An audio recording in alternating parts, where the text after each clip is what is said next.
Okay, so we'll keep admitting people as they show up, but I know we have a great webinar, so we want to get us started today.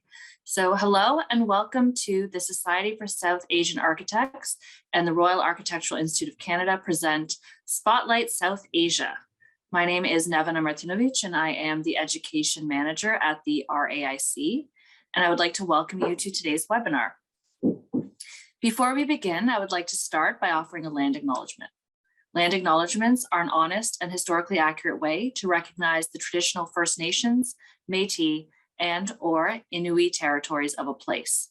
They commemorate Indigenous peoples' principal kinship to the land.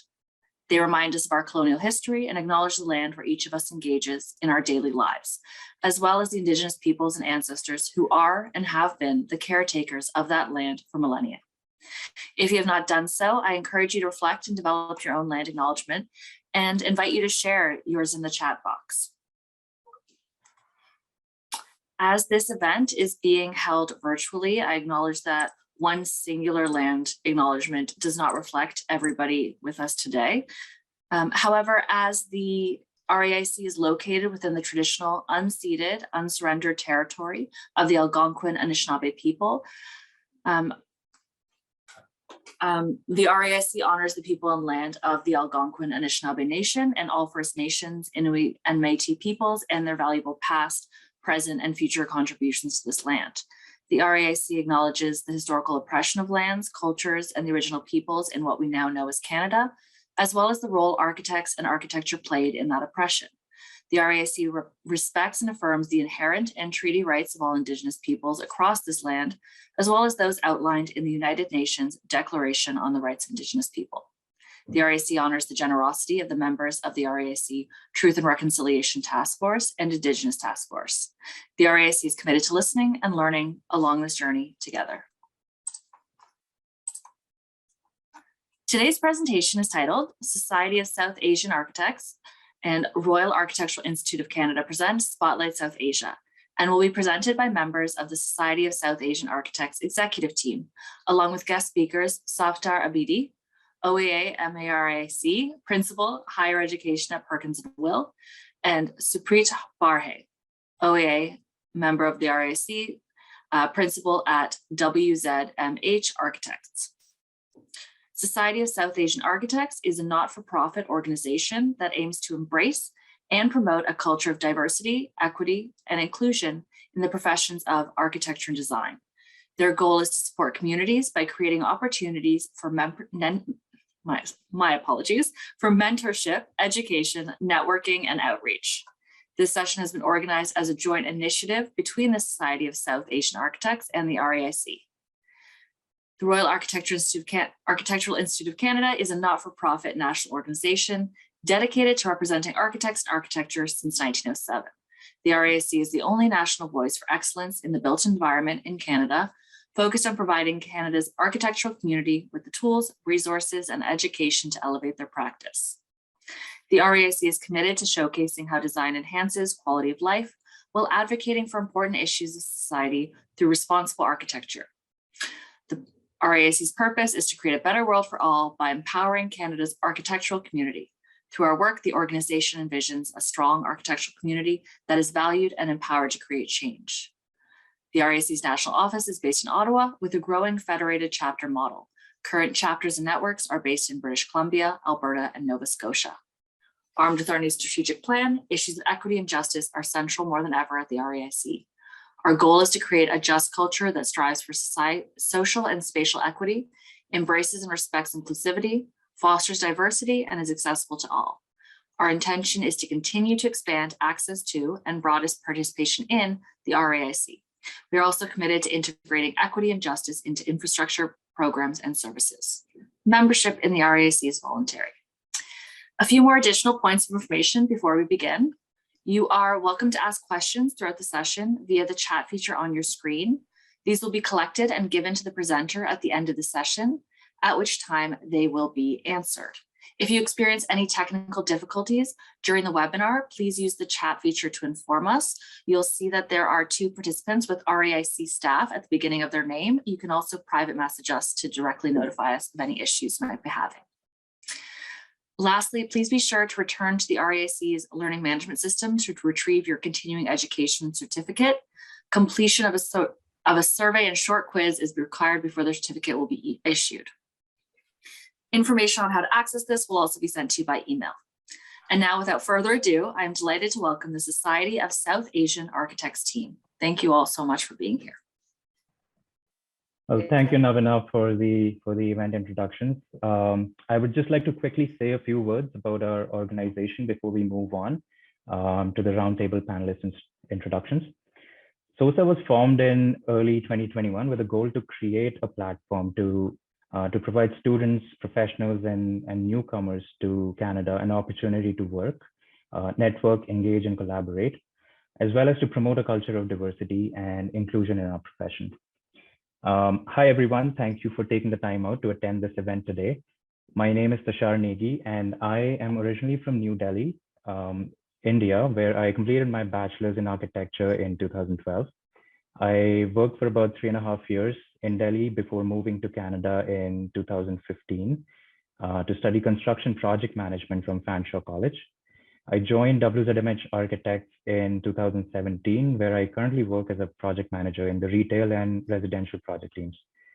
As the executive director of SOSA, I aim to create opportunities for networking, engagement, and collaboration with professionals and organizations, as well as overseeing our organization's development. Hi, everyone. My name is Aman. I am originally from Karachi, from Pakistan. I grew up in Dubai, where I did my bachelor's in the American University of Sharjah, and I worked in Dubai for about 6 years. And then I moved to Canada about 4 years ago, and I'm currently working as an intern architect at IBI Group.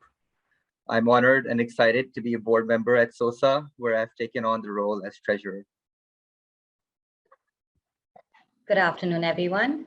I'm Sachi Padubidri. I'm originally from Mumbai, India.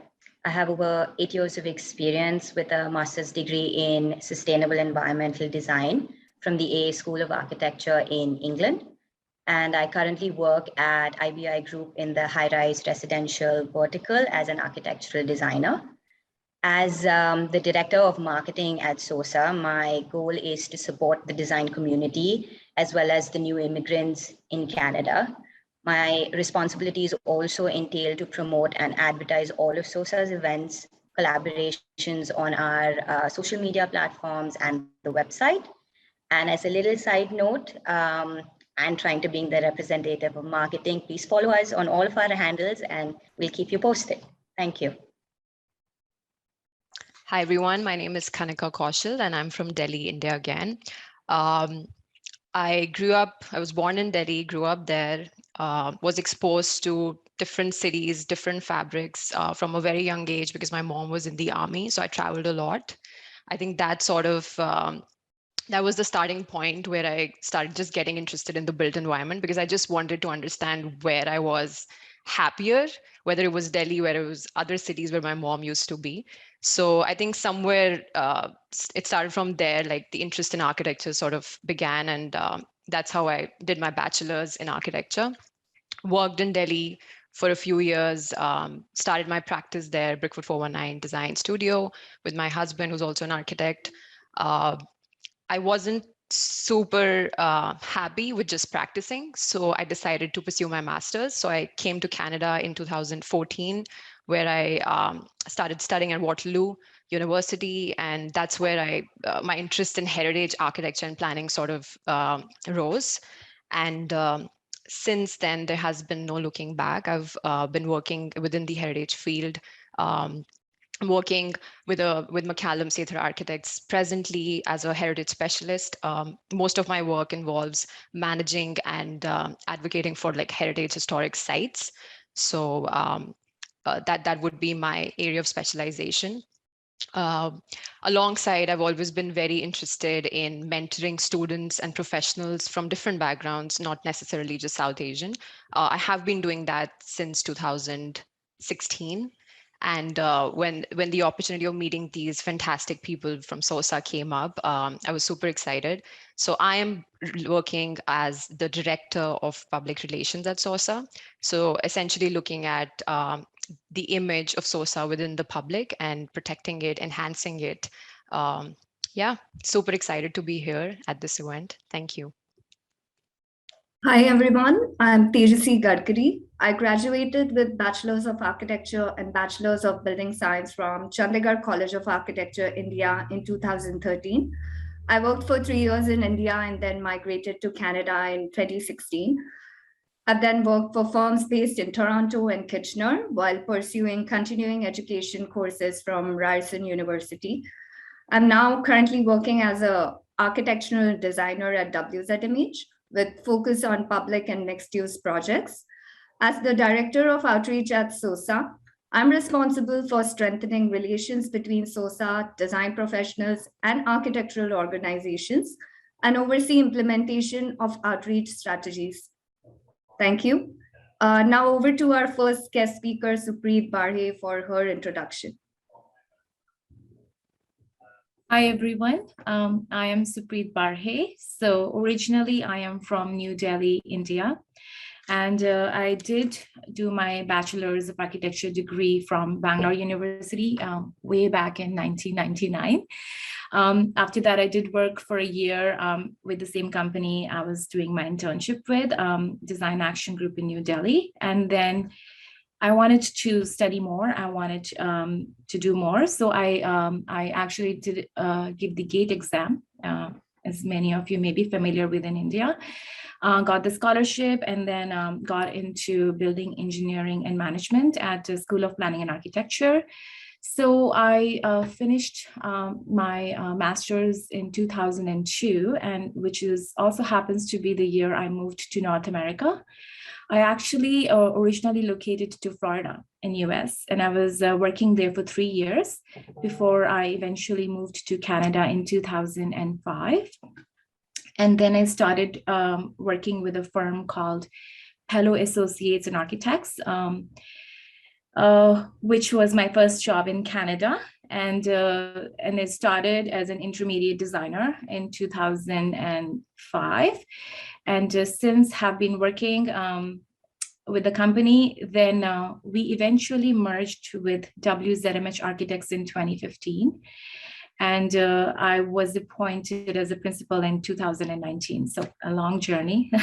But I am currently leading the retail team in my firm. And I'm also working on a number of mixed use residential and retail projects. As everybody knows, retail was hit by the pandemic, but we have been working at some research and development and some innovative and futuristic ideas on that side. I also love being a part of the mentorship committee at my office. Again, been working for so many years. There's so much that I have learned. So I love to share the ideas and the journey and things that I've learned all through these years with the younger generation and the younger people who are joining our offices or in the architectural field. So I'm actually very excited and happy to be on Spotlight South Asia today. So thank you to RAIC and thank you to SOSA for making it happen. And looking forward to a roundtable panel discussion. Over to you, Safdar. Thank you, Supreet. So I'm Safdar Abidi. I was born in Karachi, Pakistan. And interestingly, the reality of South Asia is that my parents are both from pre-partition India. I've never traveled to India, but my mother is from East Punjab. For those who know India, she's from Patiala, but she grew up in Delhi. And my father's family is from Lucknow, but he grew up in a place called Roorkee, which now has a major IIT university located there. I've been in Canada since 1999, so much older than most of you.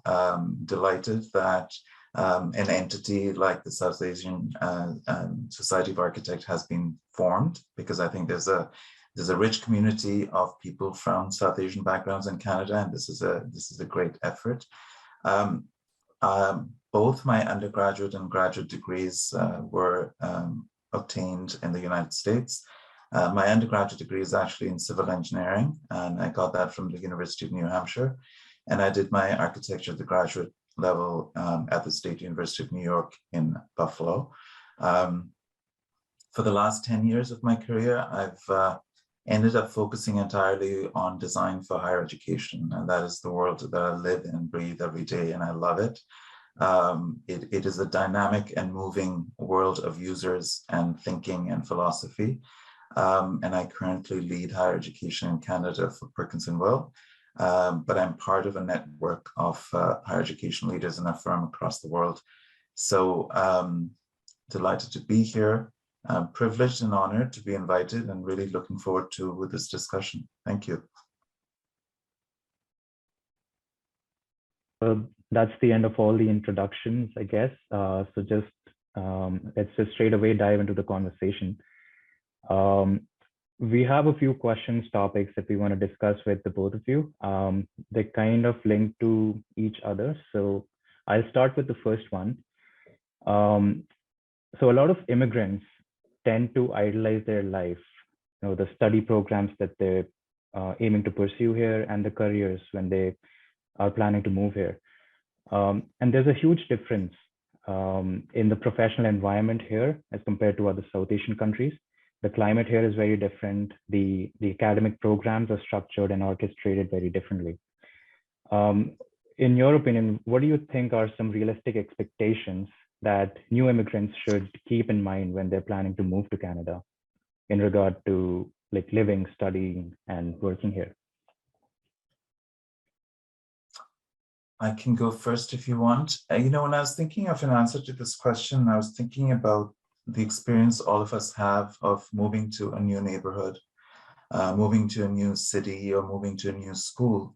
And I think moving to a new country is very similar, except the act of immigration is a very major act in someone's life. And so the expectations as a result are high as well. But I think the expectation should be one of learning, of adapting, and of growing in a new context. I think it's the differentiators, which was the other part of the question you had, is that climate and materials. I think it's also important for our non-South Asian guests to clarify, South Asia is a very large part of the continent. It's a bit of an informal definition of a geography, and it includes many diverse countries, cultures, religions, landscapes, and environments. And so Pakistan, India, Sri Lanka, Bangladesh, I would say even Burma and other smaller countries are all part of what we think of as South Asia. And that's a very diverse set of parameters, as I said to you. I think if we look at commonality, the word that's used very often is desi, which is an informal word that is mostly applied to movie, music, and food, and I think food is probably the only thing that pulls South Asia together, because there are variations on South Asian food, but there are similarities. So I think climate and materials in our profession are the influencers of why the profession here is practiced differently. Design and construction of buildings is different as a result of the climate and the materials in which we work. And I think the regulations, which is the code and the professional practice, are different as a result. And lastly, work culture is different. And so from when I arrived 20 years ago to now, the workplace in architecture is a very different place. And for newer arrivals from South Asia, I think it's important to understand that hierarchy in workplace is different. And happily, I think the role of gender and diversity is different. And so what we can expect from our work environments is different in terms of our assimilation into that place. But our responsibility as members of the profession are very different in how we treat others. And that may be different depending on which part of South Asia we're coming from, what our prior experience may have been. I'll hand it over to Supreet now. Thank you, Safdar. Well, you hit all the good points, some of the things that I was thinking of myself. But okay, so I was one of those immigrants who idealized what their life and career will look like in Canada. And trust me, I hadn't thought that I would get where I am at this point when it was just a dream. So it's a dream come true, and dreams do come true. But there is a lot of hard work and perseverance that went into it. So I think those are very key words, hard work and perseverance. Having said that, I think the question about setting some realistic expectations that we should have in mind is very important, because as an immigrant, you have a big learning curve ahead of you. So one of the expectations is, will you even get the opportunity? And if you do get the opportunity, I would say be humble, because you actually do have a lot to learn and to come at par when it comes to Canadian standards, building techniques, technologies, building envelope, because it is very different from what we have been practicing and working in South Asia. So there is a lot of regulations, as Safdar mentioned. There's a lot for us to learn, even to understand the kind of design and building techniques and technologies in Canada and Canadian standards. So my second comment would be keep an open mind and be open to take on any role, rather than to say, I would only like to do this, or I would only like to do certain kind of work. So taking on different roles and responsibilities and to experiment, I think is very important. And in terms of the key differentiator when it comes to work culture in Canada versus our country of origin, it's a tricky one, because I've been working here for 20 years, so I'm hoping things have been different or are a bit different. But one of the key differentiator that I see is definitely inclusivity and diversity.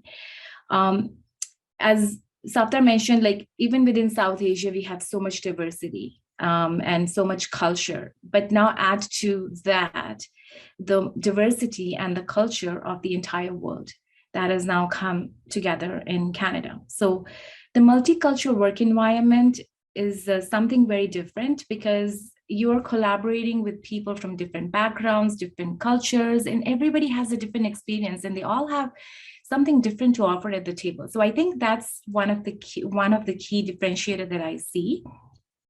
And also learning and knowing about Canadian history, that's so important. The other thing on the fun side is, as Canadian, I call myself a Canadian, we love to maintain a work-life balance, which again, I think is a key differentiator, because we do focus here not just on professional goals, but also personal goals. They are both important to us. So it's not just about the work we do at our workplace, but it is much more than that.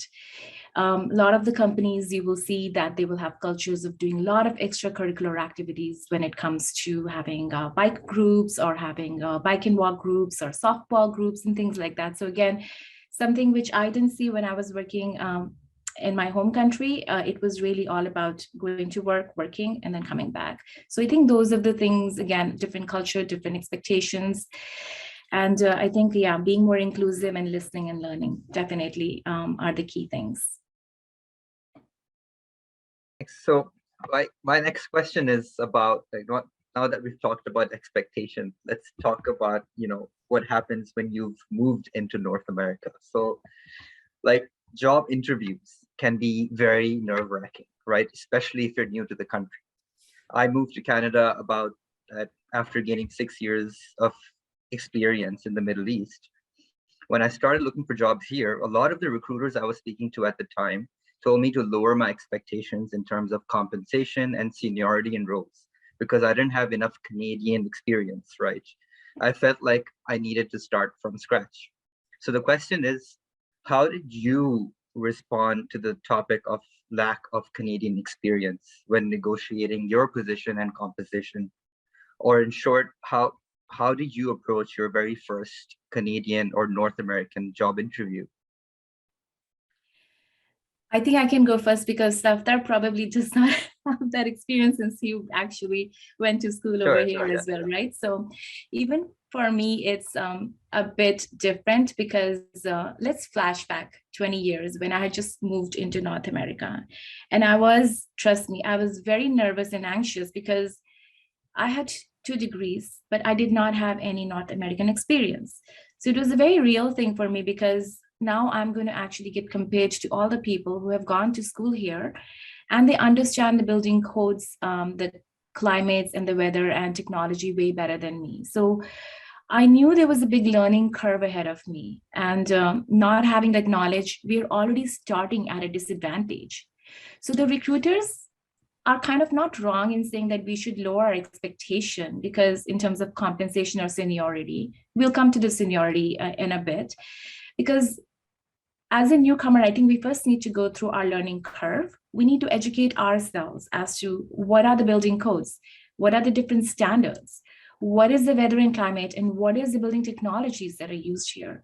So there is a lot of things we need to learn and understand, because as I had said, it is different than what we were practicing in our country. And when it comes to all of these aspects, need to start from scratch. And luckily for me, I was already starting at a disadvantage, and I was already contemplating going for a second degree, just so that if when I would go for a job interview, I would be able to say, by the way, I have done my master's here. So here, a fun fact, went to my interview, first interview that I got called for, and I knew I was never going to get the job. And I was just happy that I got the call, because I actually get to go and meet the person and get a little bit of an experience of what the interviews can have for you. So went into the interview, everything went well, and I was hired.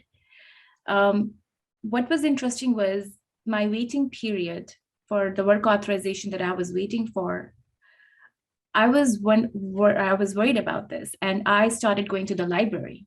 I started reading the Florida Building Code, because in my back of my mind, I knew there were a lot of things that I did not know and that I had to learn, even to be able to get a job here. Forget about the compensation and the seniority and what kind of title I'm going to get, because I'm starting from scratch. So any opportunity is good, and keeping an open mind, no matter what is thrown at you for any kind of an opportunity, you need to grab that opportunity rather than be picking and choosing, because you need to get that first opportunity. Right. Once you have that, it's up to you what you make of it. Right. So, yeah. And just another comment about people who have experiences, right? So yes, if you have a lot of experience because you're working in your country for some time and now you're coming here, I can totally understand. We don't want to start from scratch because we have spent a few years working, right? So my comment or suggestion would be, over those years that you were working, what is that strength that you had honed in or that you had acquired, or that is your expertise? Because that's what you want to put at the table when you're going for job interviews. Your work, your portfolio, what you're really good at, all of those things are going to be important for you to have that dialogue and be able to even talk about seniority and compensation. But don't be afraid if you don't get what you were doing or what you're looking for, because it's about getting the opportunity, not about getting that opportunity, because that's going to come. It's just waiting. Perhaps I can add the perspective of an employer, because I now interview people and consider them for joining the practice. And while my own entry experience was different, as Supreet said, because I had American credentials and I'd worked in the US, I was still new to Canada, and so I had to break through the first job. But what I would say, and I think Supreet touched on it, is that, you know, one of the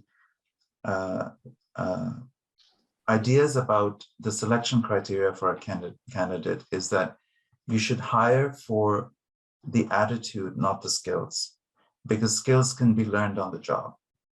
And so no matter what stage of your career you're at, whether you're a younger professional or a more established professional, don't underestimate the importance of showing the interviewer who you are as a person, what values, personality, attitude to learning you bring with you. And so when an interviewer tells you, but you don't have Canadian experience, even your response to that question is something they will read about who you are. And so when I meet people, I look for who they are as people, what their personality is like, what it would be like to work for them. And I actually welcome a sense of enthusiasm and a thirst for learning as a very important criteria, because generally, I think Canada today offers a supportive and a positive work environment for people. And generally, people are very helpful to someone who's new to the profession or new to the country in helping them assimilate and learn what the profession demands of them. But what you bring as a true reflection of who you are as a person is your wealth, is your value, and it's your superpower. And don't underestimate the importance of sharing that and celebrating that in the way you present yourself. We have some raised hands, Kanika and Tushar. You have something to add? Yeah, I just wanted to just echoing to what Supreet and Safdar both said, like, I'm somebody who studied in Delhi first and then went to Waterloo in Canada. So I have sort of, both those backgrounds experiences. So when I started looking for jobs in Toronto to begin with, I applied to 200 plus firms, got an interview call from like 4. And it's not because I didn't know what I was doing, in the sense, like it wasn't because I was not confident enough. It was because I was not presenting what my strengths were. I was trying to do, I'm good at this, that, 10 things, right? I did not know how to tailor my resume. That was literally the reason I was not being picked or selected eventually. The moment I started realizing that these are the top 3 things that I'm good at, and I'm going to just talk about that and present those to the employer, instantly, like there was probably, if I applied to 10 places after that, I got interview calls from 7. So I guess what I'm trying to say is, when we apply for jobs, even if you don't have even if you don't have a local qualification, or you might even have one, at the end of the day, it's how you present yourself, your resume. And if there's clarity in that, you will be picked up, at least for a discussion.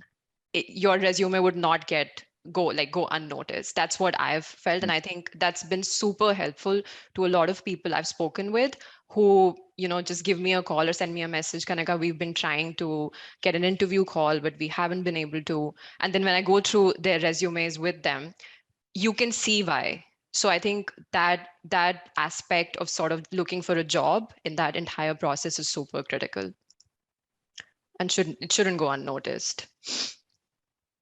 Tushar? Yes, some really good points brought up by Supreet and Safdar, and especially the anecdote that Kanik also shared with us.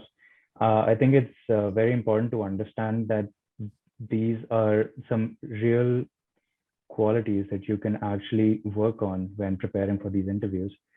And to be honest, I was in the same boat when I was looking for a first job in Canada. I mean, I was a project lead when I was working in my firm in India and on some really important projects. So I had a very rosy image of, when I moved to Canada, I'll probably pick up where I left off, and I'll probably get a job somewhere around that same expectation. But clearly that doesn't happen. And to that fact, I think the points about tailoring the resume and just bringing the right attitude to the table, that's really good. And I wanted to bring this up also because the struggle is real, to be honest, at the beginning.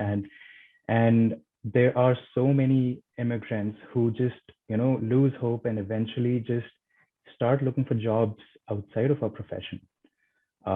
So the points that you all brought forward, I think, should be good encouragement for them, and hopefully for people in the future who are trying to look for their first job. So thank you for sharing. So I just had to share, I think, another story which echoes what, sorry, can you hear me? Yeah. Yeah. So I just wanted to echo what Safdar was saying. Aman and I were part of a conversation with one of our senior members in the office, and he brought up one very important aspect of these first interviews in Canadian experience. And he just asked us if you were running a practice or you were in a practice that got hired to do a competition entry in another country, completely different from where you are, whether you're doing it from Canada or otherwise. Would you say no because you don't have the experience, or would you just build over what you know and then start learning on the job, which is something that we are good at as architects. We do it always. We learn new technologies. It's not something that we've been doing for the last 100 years. It kind of grows with time.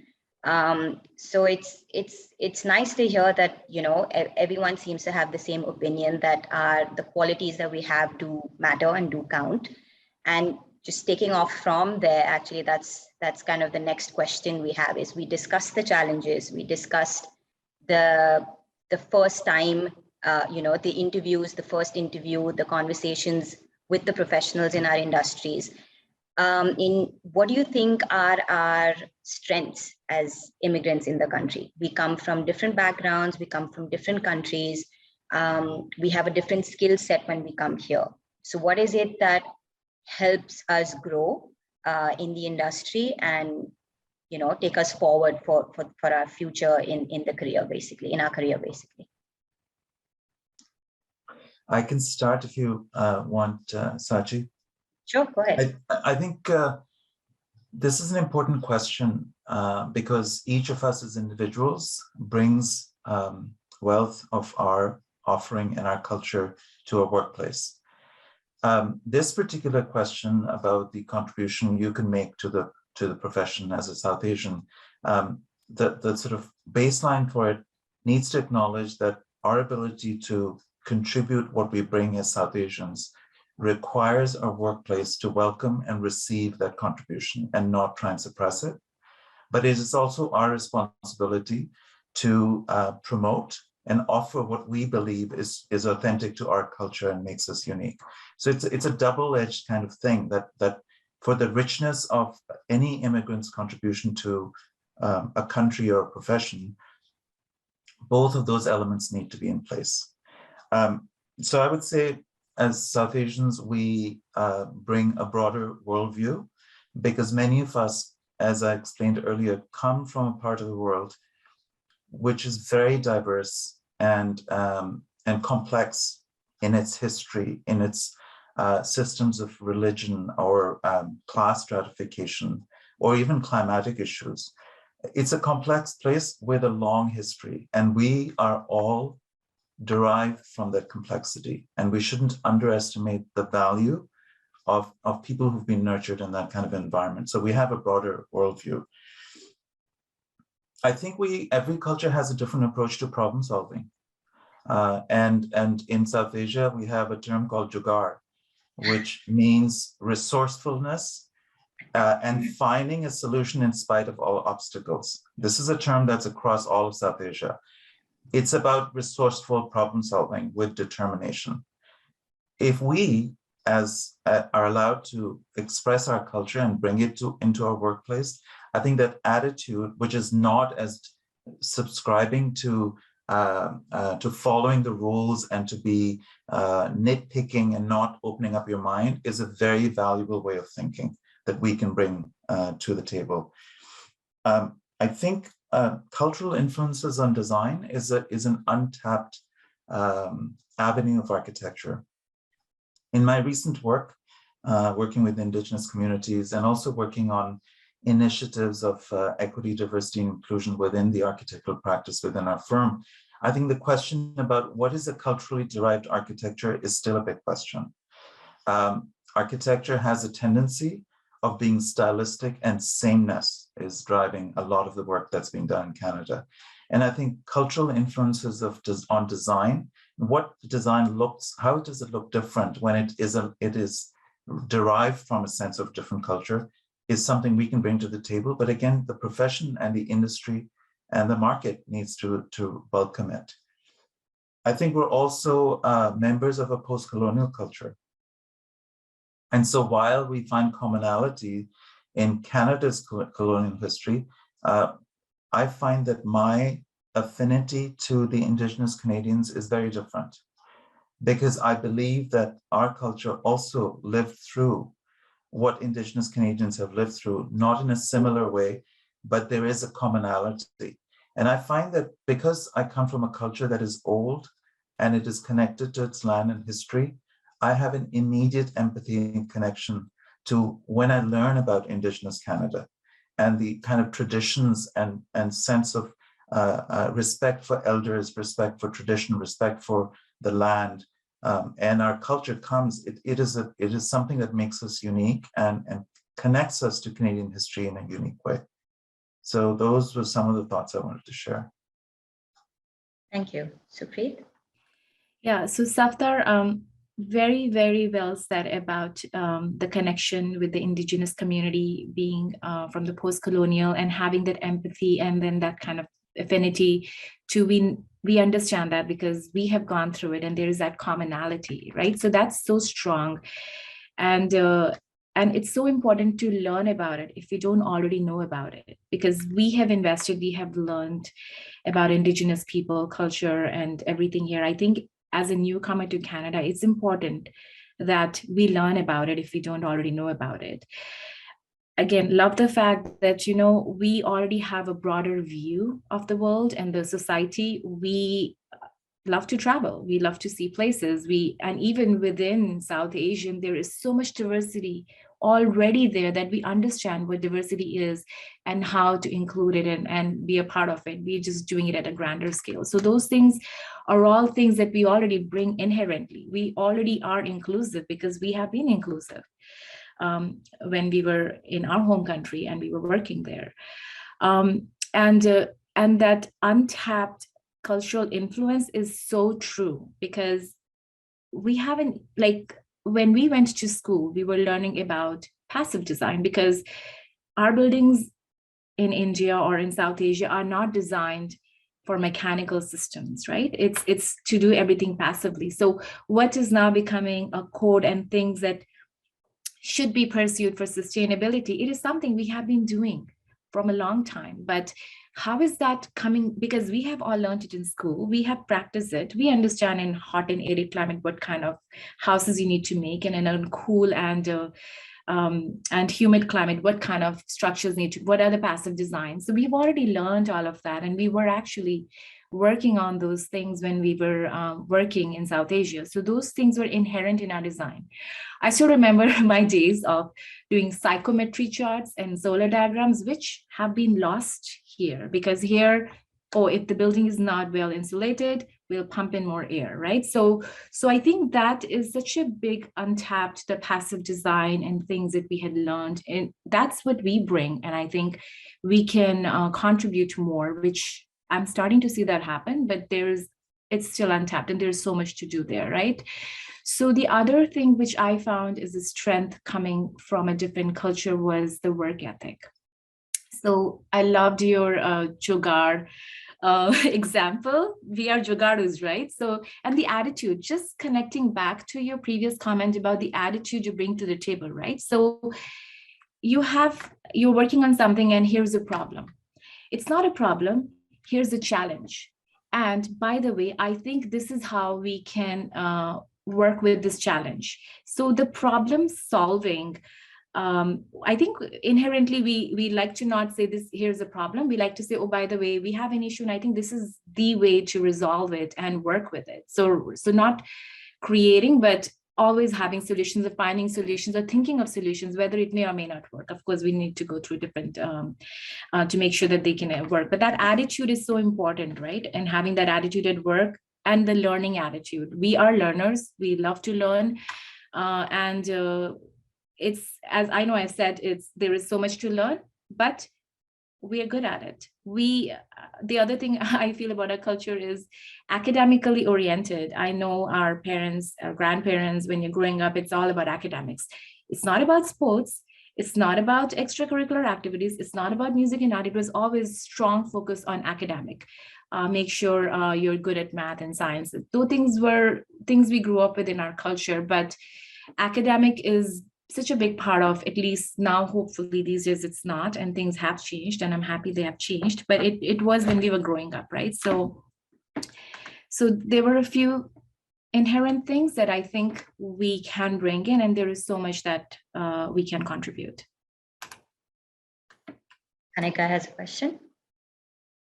More like a comment. While we were discussing all this, I remembered a few professionals, from specifically from India in this case, they reach out to us and message us saying, you know what, I since the time I graduated, I've ran my own practice because it was a family business.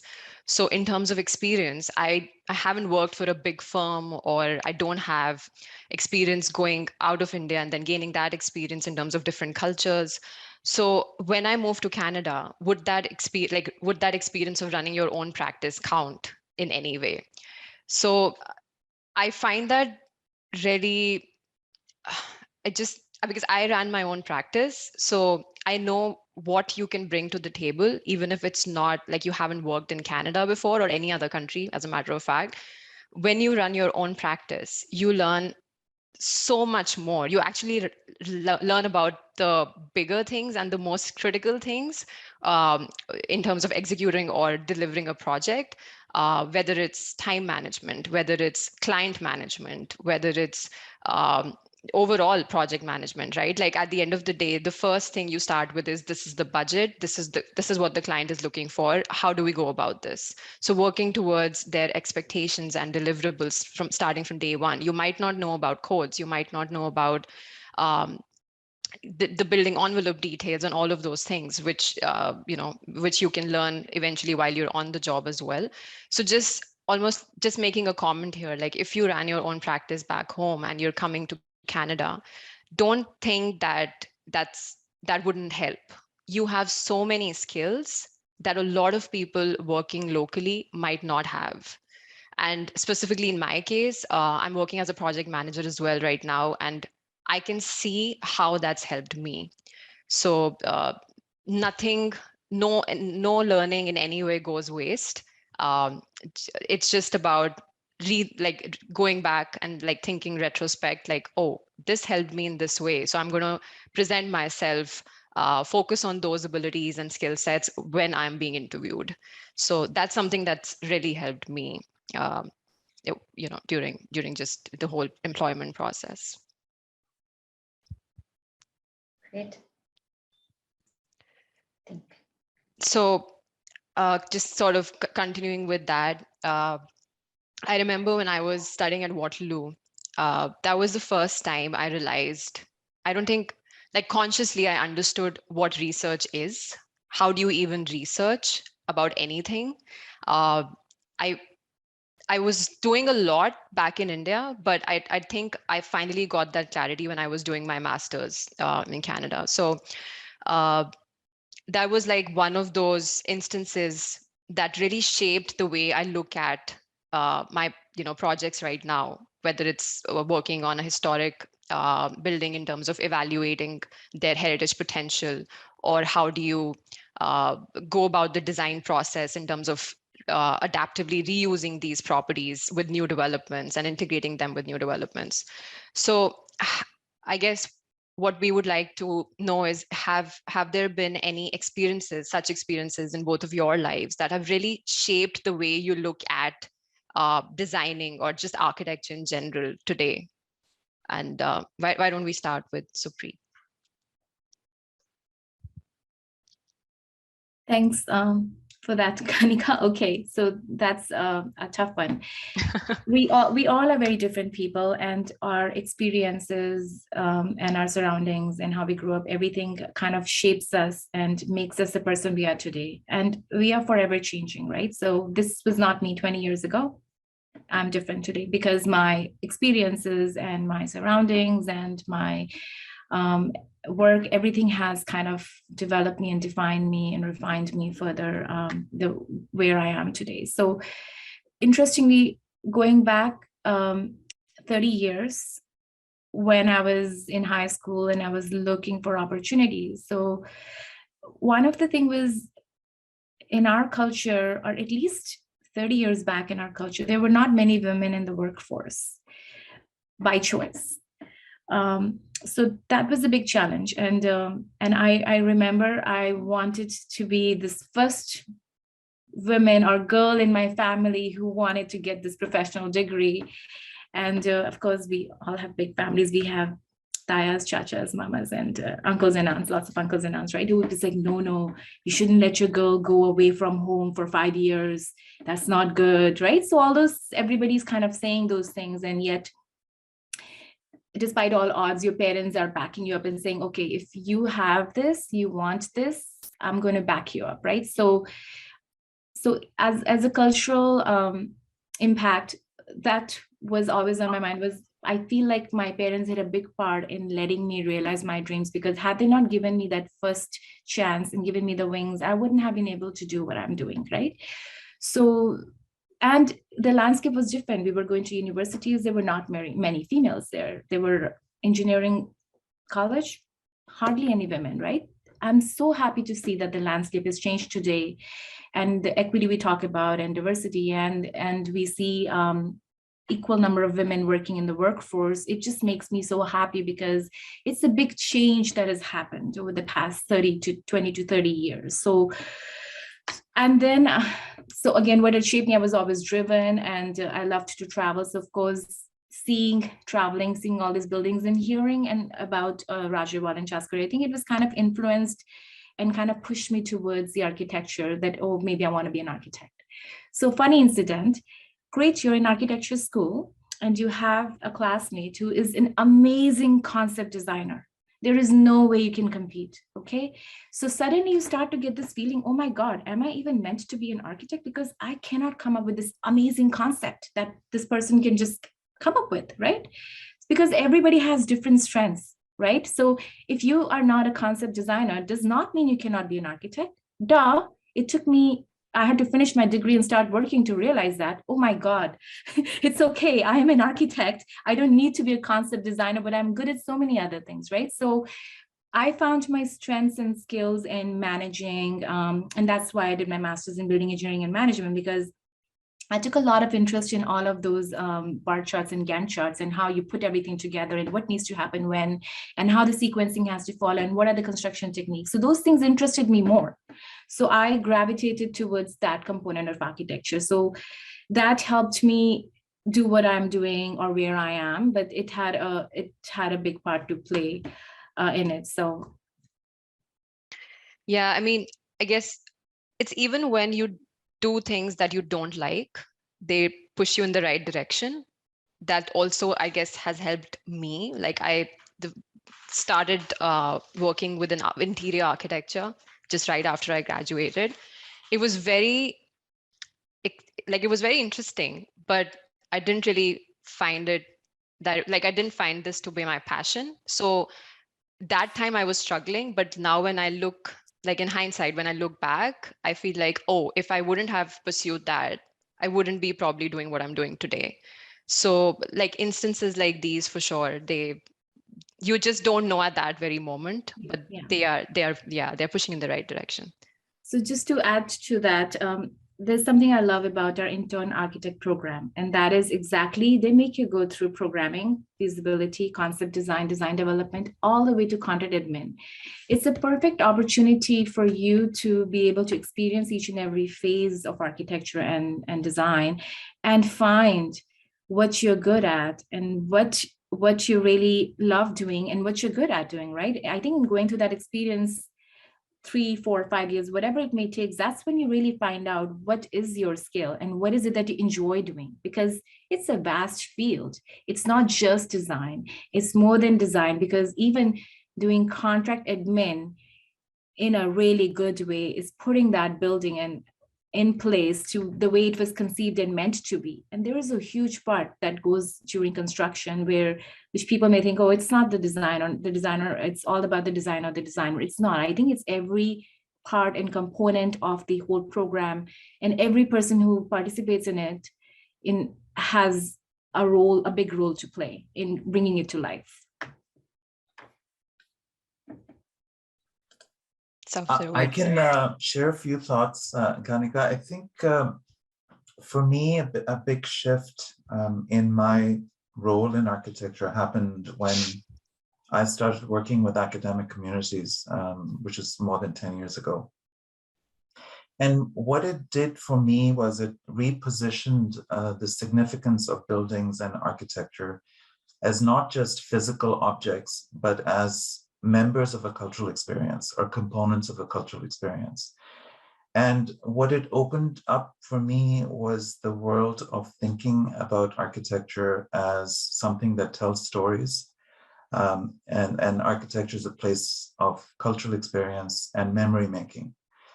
And what it does is it both made me bring the significance of buildings down as expressions of a person's ego in a physical form, and to make me think of what we do from a place of humility, but also richness, because it is an opportunity for us to create a physical object that actually creates culture outcomes. And in the case of academic communities, it is the place for people's future hopes and dreams to be realized.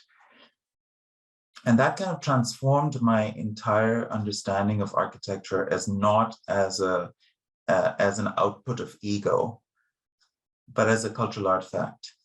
And I find thinking about architecture in that way to be so deeply rewarding and so deeply connected to the lives of people whose work we do. And I think that's a really profound shift, but it also enriched my engagement with architecture and my contribution to it from those lenses. And it's an ongoing journey, because once you start thinking of architecture as that, the world changes. And today, you know, I think the question I have about architecture is, how is it a place for responding to the climate crisis? How is it a place to respond to Canada's Truth and Reconciliation Commission? How is it a place to have better gendered experiences of spaces, or to create environments where people who are marginalized feel that they belong and their lives are transformed as a result of that? So I find it to be a huge privilege and a source of joy to be able to think of architecture in those terms.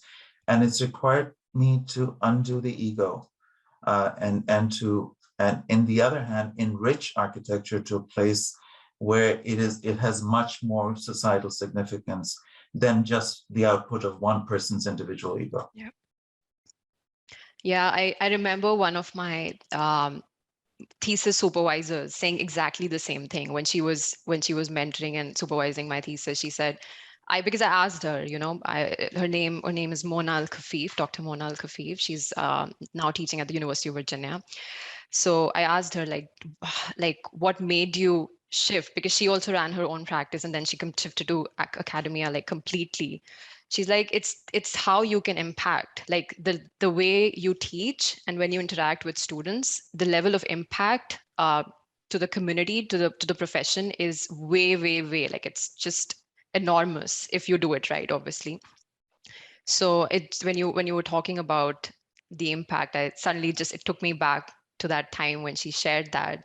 And that actually inspired me to teach as well. So when I went back after finishing my master's, I taught for a term at my school, like where I did my bachelor's from. So no, I totally understand that side of things as well and how it can impact now. Thank you for that, for sharing that. Okay, so last but not the least, any words of advice to young architects getting started in their careers in Canada? Like, I would like to share a small story. When I started here, I was commuting from Toronto to Kitchener. I was hired by a small firm in Kitchener. That was my first job here. And we had just about 3 to 4 local people working in the firm. And a lot of times the principal architect would not be in the office so that I could ask him questions. So I would remember reaching out to the City of Kitchener helpline to clarify a lot of stuff, like what to indicate on the drawings and what kind of stuff to submit to the city. So I always had a feeling that I was scrambling a lot of times, but at the same time, I was grateful for the City of Kitchener that they were kind and patient enough to walk me through everything. So would you have any success tips that you could share for budding designers entering the profession? Thank you. Supreet, you want to go first? You're muted. Yeah, I can go first. Okay, so words of advice to young architects getting started in their careers. Well, congratulations. Now that you have chosen to be an architect or a technologist or a designer, and double congratulations that you have chosen to work in Canada, your country of choice. So now the real work starts. So my advice would be stay committed, be passionate, follow the path, and don't give up. It's a long journey and it will require a lot of resolve, and whatever part of architecture inspires you, follow that and follow that with a passion. Invest in it, as architecture is not a 9-to-5 job. Put out amazing quality work that you want to do, because that is going to define you as an architect or as a technologist, and it will refine the future of architecture. We're actually already, it's so great to have these young people on the panel, because it's actually looking forward to this next wave of young leaders who will really pave the future of architecture, and they will do it way better than us. So I'm looking forward to it. I'm going to rely on something I learned from an Indigenous elder with one of our client communities. And what she said was, you should listen for twice as long as you speak. And so my ultimate advice to young professionals is learn to listen. And it's for two reasons. You need to listen to yourself to discover your strengths. So you are clear about who you are and what your strengths are. And as long as you can communicate those to people you work with effectively, they will embrace who you are, because you come across as someone who's really clear about your strengths. But we also need to listen to our clients. And again, it's about humility, and it's about our ability to be that much more responsive in the service we provide to our clients. It comes from listening. And as new immigrants and new arrivals in a country, listening is the most important thing you can do. It's time to put our own experiences aside and be receptive to new experiences, so we can really benefit from it. But at the same time, my advice is, once you are committed to listening and understanding who you are, learn to advocate for yourself and speak up, because no profession or industry is able to inherently promote people. People need to continuously put themselves in a position where people can see what they offer, who they are, what their strengths are. So advocacy is very important for each of us in our roles, but it should be balanced with humility, kindness towards others, and really finding a place of compassion in the profession, to celebrate what we do, and to never forget the fact that the work we do is connected to human lives and human experiences. And we are hugely empowered to bring transformation to those experiences if we design environments with the right attitude.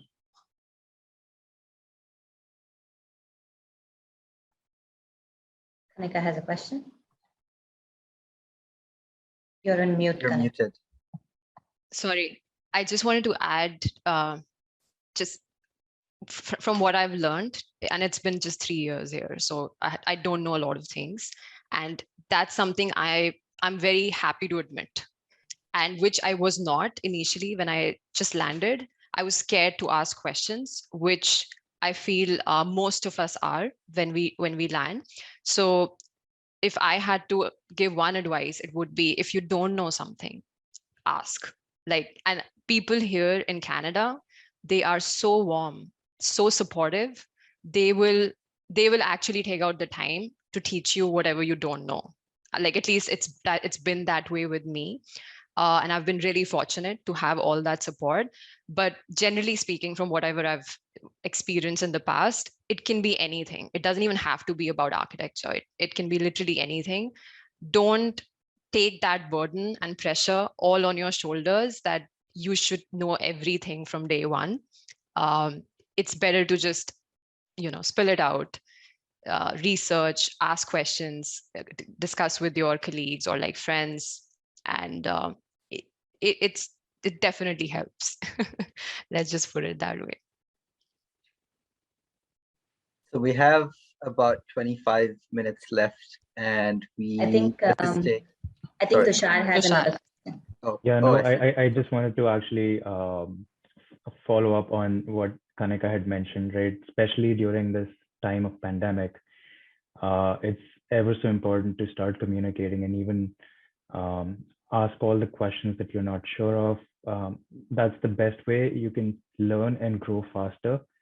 And at the same time, if you just keep building the right attributes and the skills to like just improve your personality and your just the overall personality.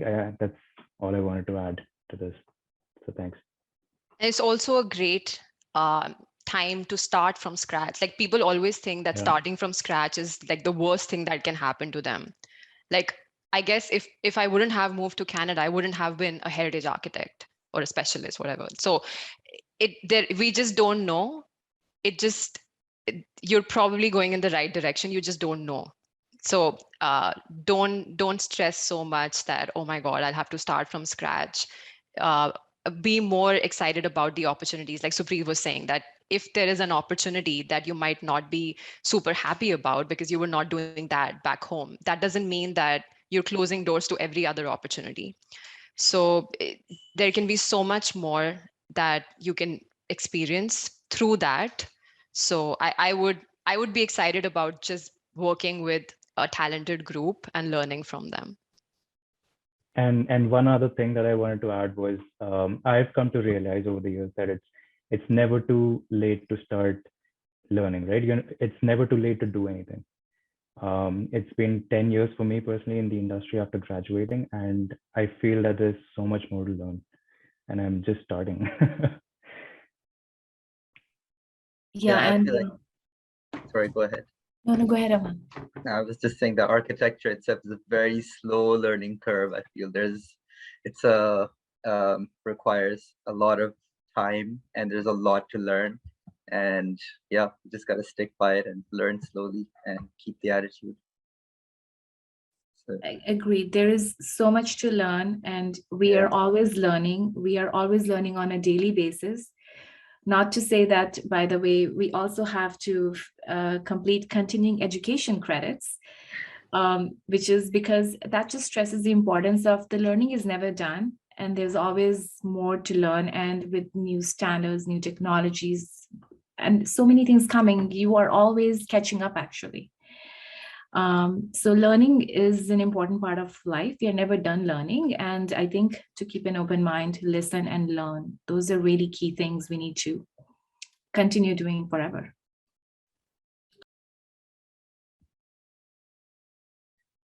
All right, so at this point, we'd like to start engaging the audience as well for any questions that they have. So feel free to add any of your questions in the chat. Well, we received a question right away. So the first question is, based on your journey, where do you think the design profession is or has reached in terms of diversity and inclusivity?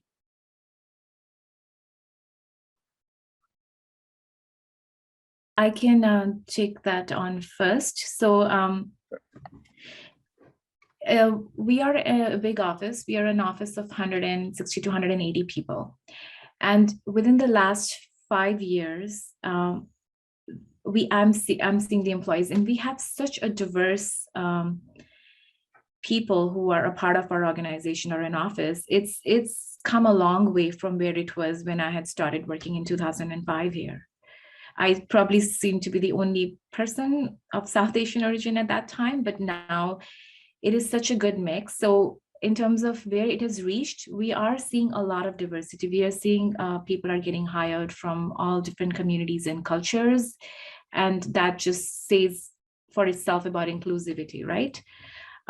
We are also having a Pride Talk in our office next week, which is great, again, including everyone, being mindful about everything. So those are all, the DEI is become a huge part of the organizations these days. So it's come a long way, and it's so definitely it's there.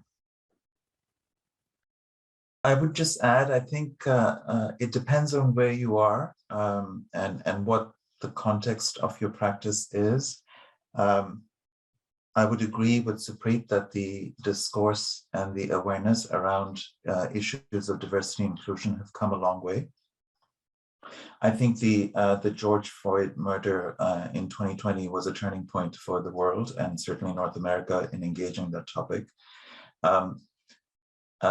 What I think is kind of ironic is when you think about design and what the fundamentals of design are, to think that design is limited to a certain gender or a certain race is an oxymoron. Design should be all about widely ranging responses and thoughts and inputs and influences. And yet the way the profession has been structured so far, it's been traditionally a male and a white profession. And to think about the richness that can result from that demographic as opposed to the rest of humanity is a huge missed opportunity. I would say that at the leadership level of architectural organizations, there is still a great lack of diversity. Diversity is found in other segments of firms, but generally the leadership level in Canadian architectural profession is still very non-diverse. But I think the discussion has started to shifting that.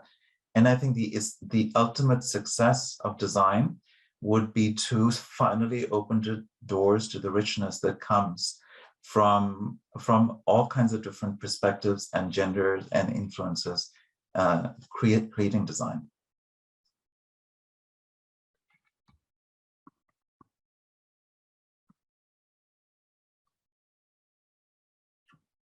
I think it's just a comment, right? Yeah, I'm just reading it. Happy to see such a good representation from WZMH. It was very insightful to hear everyone's comments. I wish that when I had been an employer, that I had a better understanding of the challenges that newcomers to Canada have. You all should be proud of your courage to persevere in new place and subsequent accomplishments. So Thank that you. comment is from Carl. So Carl, hi. So Carl is a recently retired principal from WZMH, and he has done amazing contributions to urban design and the industry of architecture. So thank you, Carl, for attending. It's actually good to see you here. Yes, that's a good observation. And yes, so I think SOSA and RAIC are kind of bringing about that change where we are talking about these challenges for the newcomers. We're talking about these challenges that people have from different cultures. So it's a great initiative, and we are very happy to be a part of it. And thank you for joining. Thank you for that comment. Do you guys think that there's like, I was just reading that line again, challenges that newcomers face, like when we talk about the different work cultures, like say South Asian work culture, like India, Pakistan, and then we say Canadian work culture, like are there like any specific very strong, like the top two differences, if you just had to point out, that might help people before landing, like before even thinking of starting to work here, that might help them? I would say the structure and organization of the profession is very different, and the industry it serves, which is the construction industry. So all the systems and the sort of technical framework around which the profession is practiced here is different. And I would say, you know, we've talked about diversity and inclusion in South Asia, but I think it's important for us to acknowledge the weaknesses of that part. So, so the South Asian workplace has very deeply embedded systems of hierarchy, classism, and racism. And we need to acknowledge that as South Asians and understand that that is not how the Canadian workplace is evolving. All of those aspects in the Canadian workplace are very different. And that's where the listening and the acknowledgement of humility needs to come in, because along with long-standing and deep histories come systems and ways of thinking which are not as receptive to new evolutions and changes in people's inclusion in society. And so we just need to be hyper aware of that. Definitely. Supreet, do you want to add to that? Yeah, I think we kind of touched upon the key differences and what to expect. So there is no book of what to expect, right? When you land. Maybe there should be one, what to expect when you land. Should think about that. But yeah, I mean, the industry is very different here than it is in India, at least from my experience. And then I remember there, it was a very holistic approach in terms of you were doing the design, but I kind of failed to see the construction, the involvement during construction was not the same as we have over here. It is very different. So I think understanding the framework of how the construction industry works here and how you have to, it's by the book, a lot of things, contractual obligations. I think understanding contractual obligations and understanding the contractual component of construction, there's a lot of things which is very different here. So there is quite a bit to learn about that. So to be aware, it's not the same. And of course, we don't do a lot of just brick and concrete buildings here, right? So it's a very different building envelope, very different climate. We are here talking about snow loads, which we never do when we're designing in India. So many different things. So again, just being aware about that is good to know.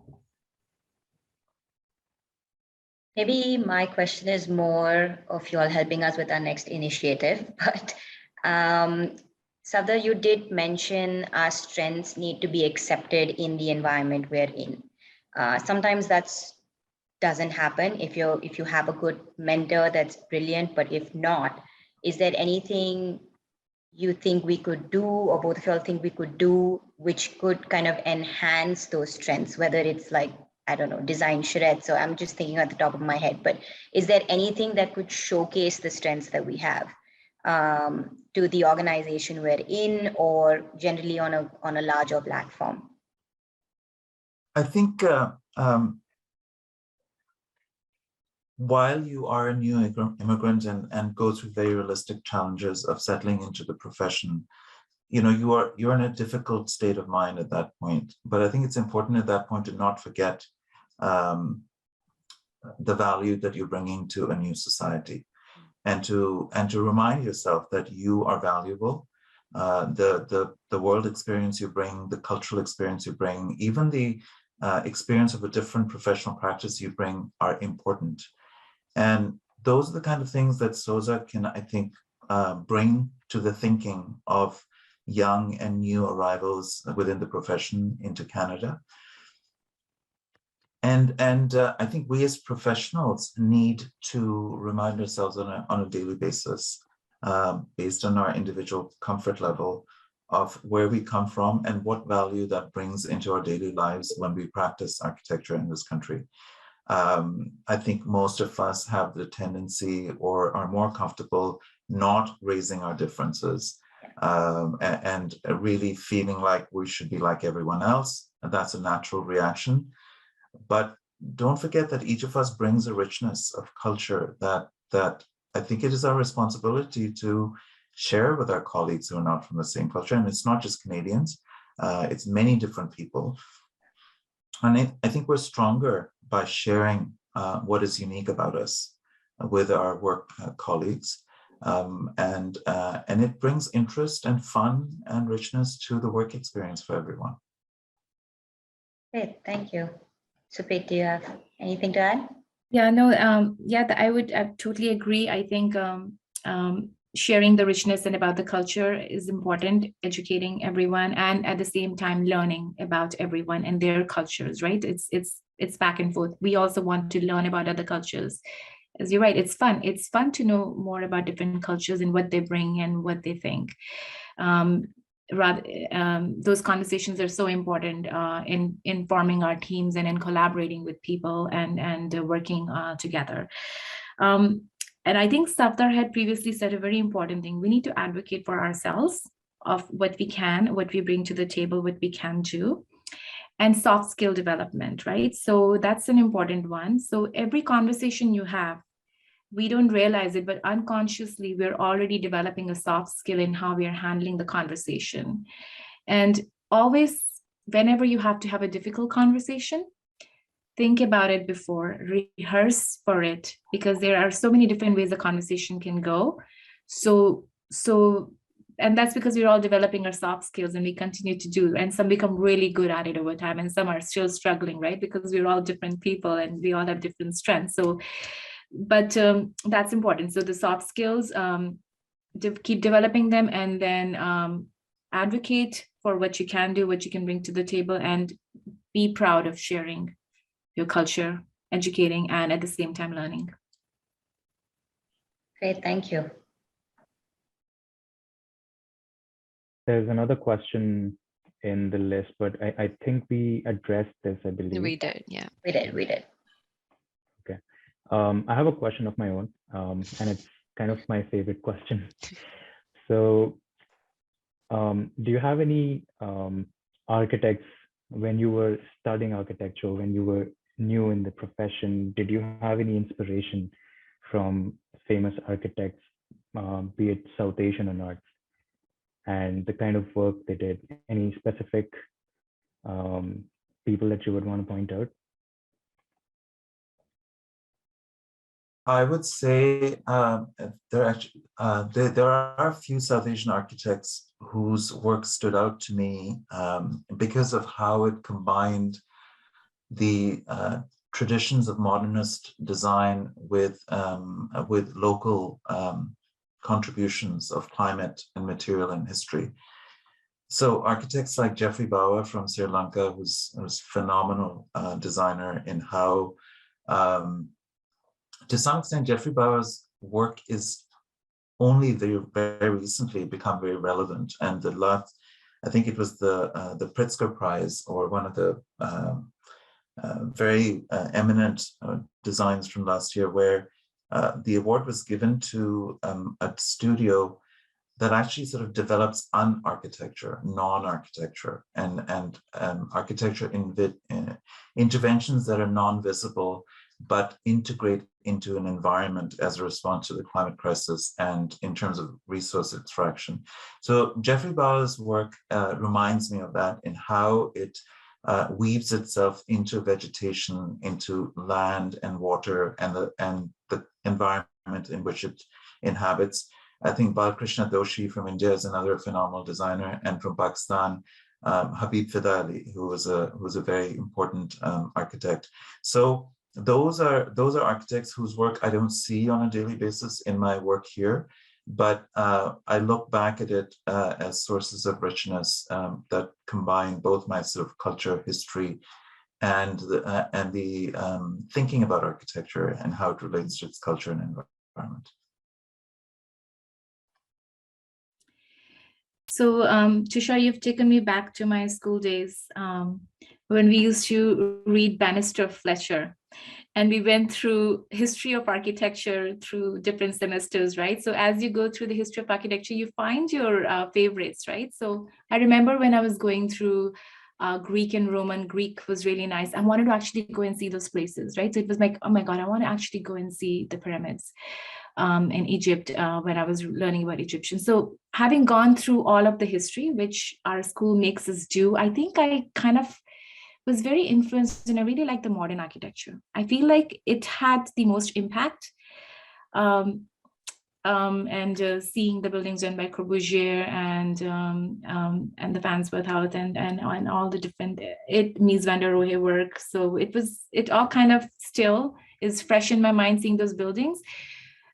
But having said all of that, I particularly love the work of Gaudi. And when I went to Barcelona, Spain, I visited each one of the buildings in Park Güell and Sagrada de Family, and I love, oh my God, the intricacy, that architecture evokes emotions in you, literally, when you see that. So I haven't seen anything I've seen influence me in a way his buildings did. To see them in person, it was going through his the two houses he had done. It was very beautifully done. Again, I'm sure none of our budgets None of our clients have that kind of budget for that kind of architecture these days. But that actually is my favorite. I'm not saying it has influenced my work, but I love to see that kind of work because that actually evokes emotions when you are there in that space.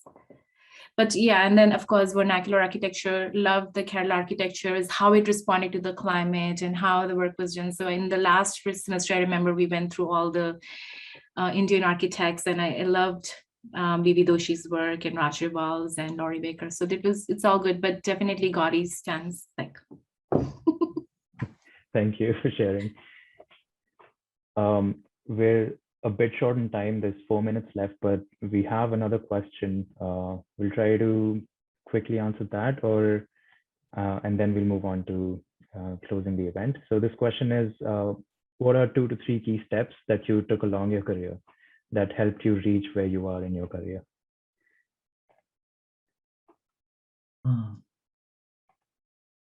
I can take that first. So the first key step was I was determined to become a licensed architect, even though I hadn't had my education in Canada.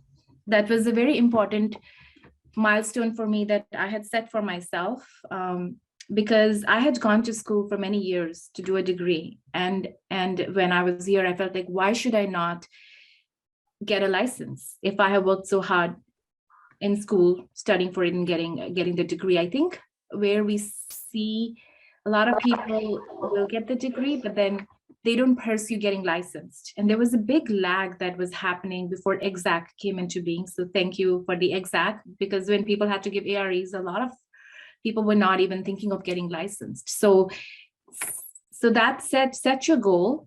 And if you want to get licensed, be licensed. I did that. And I'm so happy I did when I did.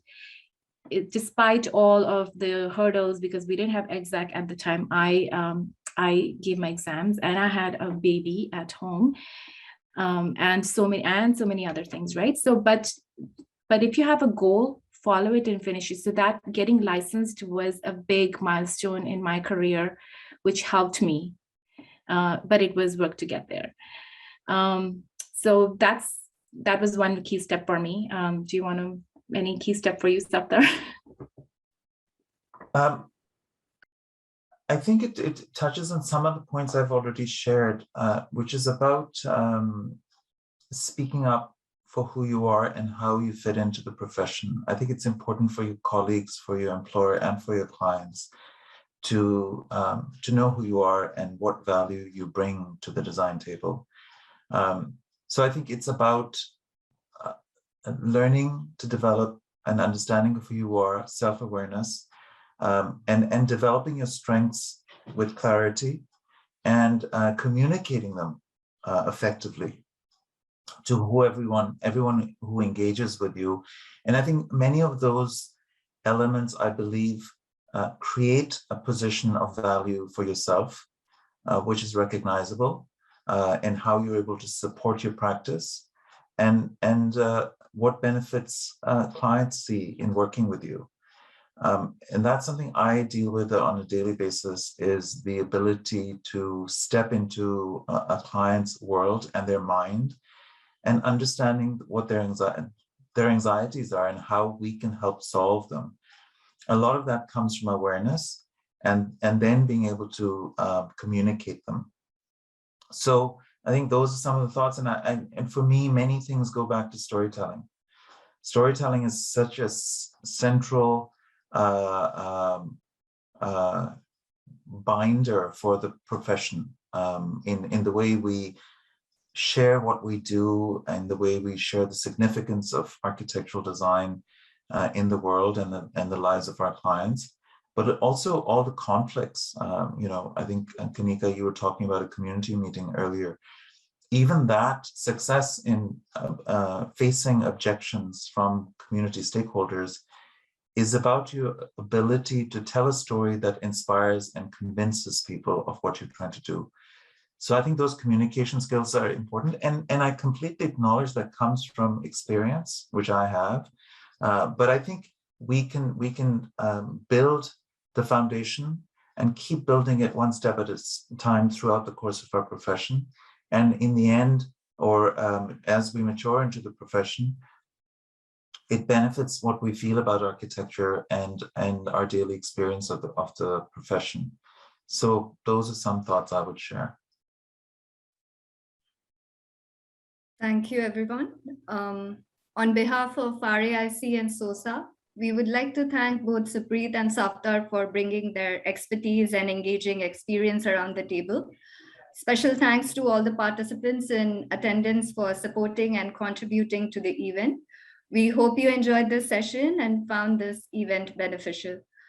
Please be sure to return to the RAIC Learning Management System to retrieve your continuing education certificate. Completion of a survey and short quiz is required before the certificate will be issued. Information on how to access the learning management system will be sent to you by email following the event. Have a great day, everyone. Thank you. Thanks, everyone. Thank you so everyone. much. Bye-bye. Thank you so Thank much. you. This was great. Thank you. Yes, bye.